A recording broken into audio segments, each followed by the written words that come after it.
ഇഡ്ഡലിക്കടൈ അഥവാ ഇഡ്ഡലി ഷോപ്പ്. ഈ വർഷം ധനുഷ് ഡയറക്റ്റ് ചെയ്ത് അതുപോലെ എഴുതി പ്രൊഡ്യൂസ് ചെയ്ത് പടച്ചുവിട്ട ഇഡ്ഡലി പാസം, മലങ്കൽ ടു പാസം, അതാണ് പറയാനുള്ളത്. ഈ പടം എല്ലാവർക്കും വേണ്ടി ഇറക്കിയ പടമല്ല. ഇത് ചില ഈ കുറച്ച് ടാർഗറ്റഡ് ഓഡിയൻസ് ഉണ്ട്. അതായത് ഈ പഴയ തനിമയുണ്ടല്ലോ, പൊക്കി പിടിച്ചുകൊണ്ട് നടക്കണം. എത്ര പുരോഗമനം വന്നാലും മറ്റേ പഴയ സാധനങ്ങളാണ് നല്ലത്, പഴയ സംഭവങ്ങളാണ് ഏറ്റവും നല്ലത്, അതാണ് മഹത്വം നിറഞ്ഞതെന്നൊക്കെ പറഞ്ഞു നടക്കുന്ന കുറേ ടീംസ് ഉണ്ടല്ലോ, അവർക്കുള്ളൊരു പടമാണ്. അതൊരു സീരിയൽ ലെവൽ മേക്കിങ്ങും ഒന്നും പറയാനില്ല. സീരിയൽ കണ്ട് കരഞ്ഞു മരിക്കും, വെണ്ണിറാവും.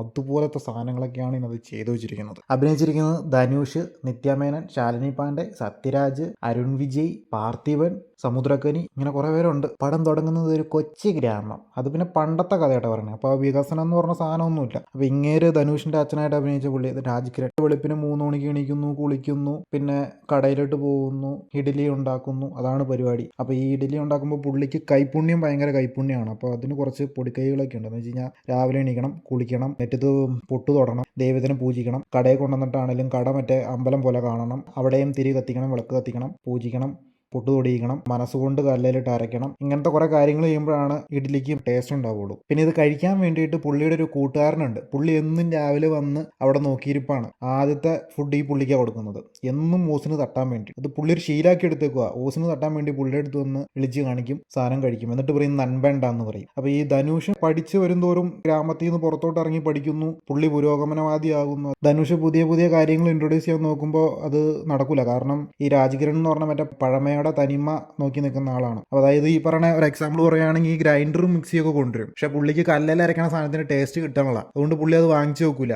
അങ്ങനത്തെ ഒരു സംഭവമാണ്. അതായത് കട മോഡിഫൈ ചെയ്യാൻ പറ്റത്തില്ല. ധനുഷ് പുതിയൊരു ഐഡിയ വെക്കും, കുറെ ബ്രാൻഡഡ് ആണ്. അപ്പോൾ പുള്ളി പറയും എൻ്റെ പേരിൽ കട ഇട്ട് കഴിഞ്ഞ് കഴിഞ്ഞാൽ ഞാൻ പോയി കുക്ക് ചെയ്യണം, അല്ലെങ്കിൽ അത് മറ്റുള്ളവരെ വഞ്ചിക്കുന്നതാണ്. ആ രീതിയിലുള്ള സാധനങ്ങളൊക്കെയാണ് ഇതിനകത്ത് എഴുതി വെച്ചേക്കുന്നത്. ഇത് കണ്ടും അടുത്ത് ധനുഷ് എന്നിട്ട് നാട് വിടും. നാട് വിട്ടിട്ട് പുള്ളി പിന്നെ ബാങ്കോക്കിൽ ചെന്ന് വലിയൊരു ഇതാവും. AFC കടയുടെ പേര്. പുള്ളി മറ്റേ AFCയിൽ നിന്ന് തകർക്കും. പുള്ളിയുടെ തലേക്കടയാണ് കട ഓടുന്നത്, അതായത് കമ്പനി ഓടുന്നത്. അപ്പോൾ പുള്ളി പറഞ്ഞ പോലെ പുള്ളിയുടെ ഐഡിയയിലാണ് ലാഭം മൊത്തം തന്നെ. അവിടുത്തെ മുതലാളിയുടെ മോളുമായിട്ട് കല്യാണം ഉറപ്പിച്ചേക്കുന്നു. പുള്ളിക്ക് ഒരു മൂഡില്ല അവിടെ നിന്ന് കല്യാണം കഴിക്കാൻ. അന്നേരം പുള്ളിയുടെ മനസ്സിൽ മൊത്തം നാട്ടിലെ കടയും ഇഡ്ഡലിയൊക്കെയാണ്. അത് കഴിഞ്ഞിട്ട് പുള്ളി ഈ കല്യാണ പരിപാടിയുടെ സെറ്റപ്പിൽ ഇങ്ങനെ നിൽക്കുമ്പോൾ രാജ്കിരൺ വടിയാവും. പുള്ളി തിരിച്ചു വരുവാണ്, നാട്ടിലായിട്ട് തിരിച്ചു വന്നു. ഒരു 3 ദിവസം കഴിയുമ്പോഴത്തേക്കും അമ്മയും വടിയാവും. പിന്നെ പുള്ളി കട ഏറ്റെടുക്കണു. അതുവരെ ഈ കട, അതായത് നാട്ടുകാർക്കൊക്കെ പുള്ളിയോട് പുച്ഛാണ്. കാരണം പുള്ളി ചെറുപ്പത്തിൽ ഇവിടെ നിന്ന് പോയതാണ്, നാട്ടിനൊന്നും ചെയ്തിട്ടില്ല. അതുകൊണ്ട് പുള്ളിയുടെ തന്തയോടുള്ള ബഹുമാനം പുള്ളിയോടില്ല. പുള്ളി അപ്പനെ പോലെ ആവാൻ വേണ്ടി രാവിലെ എണീറ്റ് വന്നു, ഇഡ്ഡലി ഉണ്ടാക്കണു, നടക്കണമല്ല, കൈപ്പുണ്യം വന്നില്ല. എന്നിട്ട് ആ കാർന്നവരുണ്ട്, ഇപ്പോഴും ഉണ്ട് കേട്ടോ പുള്ളി. കാർന്നവർ ഇപ്പോഴും വന്ന് വിളിച്ച് കാണിക്കും. പുള്ളി ഓസിന് ഫുഡ് അടിക്കും, ടേസ്റ്റ് ഇല്ല എന്ന് പറയും. ഇതിങ്ങനെ പോയിക്കൊണ്ടിരിക്കണു.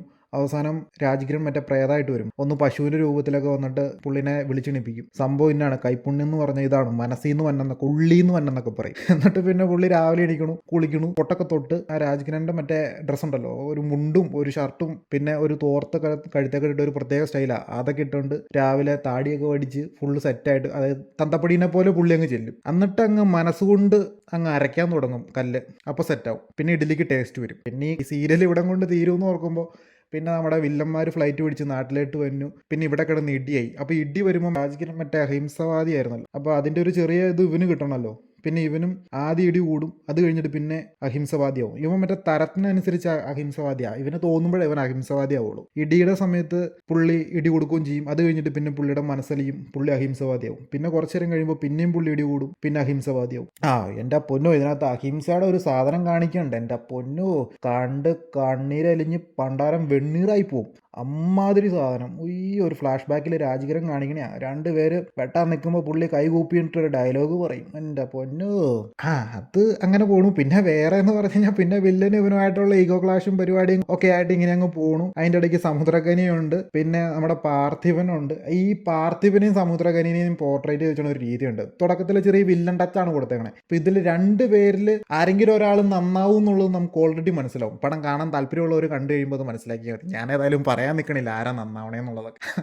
അങ്ങനത്തെ സാധനം സ്ഥിരം ക്ലീഷ കുറച്ച് സാധനങ്ങളൊക്കെ ഉണ്ട് എൻ്റെ പൊന്നോ. പിന്നെ ഇങ്ങനെ ഈ പാസവും കണ്ണീരൊക്കെ ആയിട്ട് ഇങ്ങനെ പടം നീങ്ങിക്കൊണ്ടിരിക്കുന്നു. പിന്നെ വില്ലൻ നമ്മുടെ അരുൺ വിജയ്, ഇത്രയും നിർഗുണനായ ഒരു വില്ലൻ. പുള്ളി മറ്റേ ക്യാഷ് ടീമാണല്ലോ. അപ്പോൾ പുള്ളി മറ്റേ തലതെറിച്ച് നടക്കുന്ന പയ്യനാണ്, സത്യരാജിൻ്റെ മോനാണ്. അപ്പോൾ ഈ സത്യരാജൻ തന്തപ്പടിയായിട്ടാണ് തന്നെ. പുള്ളി ഈ പറയണ പോലെ കൊച്ചിൻ്റെ ഇഷ്ടത്തിന് അങ്ങ് വിട്ടേക്കുക. അപ്പോൾ ഈ പുള്ളി എന്തൊക്കെ തെറ്റ് കാണിച്ചാലും ഈ പറഞ്ഞ സത്യരാജ് പുള്ളിനെ ശകാരിക്കുകയൊന്നുമില്ല കേട്ടോ. അങ്ങനത്തെ ഒരു സംഭവിക്കുക. അപ്പോൾ പുള്ളി പുള്ളിക്ക് വേണ്ടിയിട്ട് അരുൺ വിജയ്ക്ക് വേണ്ടിയിട്ട് സത്യരാജ് എന്തും ചെയ്യും, അങ്ങനത്തെ ഒരു മൈൻഡ്. ഈ അരുൺ വിജയ് എന്ത് പൂക്കിത്തരം കാണിച്ചാലും ഉണ്ടല്ലോ, ഈ പുള്ളി ഒന്നും ചെയ്യാത്തതുകൊണ്ട് പടം ഉടനീളം ആൾക്കാർ മൊത്തം പറയുന്നുണ്ട് ചെപ്പക്കെട്ട് 2 അടി കൊടുത്ത് നേരെയാക്കി കൂടെയെന്ന്. പക്ഷേ സത്യരാജ് ചെയ്യില്ല, ഫുൾ ഇമോഷനാണ്. അതങ്ങനെ കുറേ സീൻസ് ഉണ്ട്. അത്രയും വലിയ ഇന്റർനാഷണൽ കമ്പനി കട നടത്തുന്ന AFC നടത്തുന്ന സത്യരാജും മക്കളും എല്ലാവരും കൂടെ കൂടും കുടുക്കിയെടുത്ത് ധനുഷിനോട് പ്രതികാരം ചെയ്യാൻ വേണ്ടിയിട്ട് അങ്ങോട്ട്, പ്രതികാരത്തിനല്ല വന്നെ, വിളിച്ചുകൊണ്ട് പോകാൻ വേണ്ടി വന്നെയെന്നും പറഞ്ഞുകൊണ്ട് ഇവിടെ കൊണ്ടുവന്ന് ഇടിയായി വെടിവെപ്പായി പുള്ളിനെ കൊല്ലാൻ നോക്കണു. കൊല്ലാൻ നോക്കി കഴിയുമ്പോൾ ഉണ്ടല്ലോ, അതുവരെ ഇവനെ എതിർത്ത് പറഞ്ഞ ടീംസ് ഉണ്ടല്ലോ, നാട് മൊത്തം പുള്ളിയുടെ കൂടെയാവും. മറ്റേ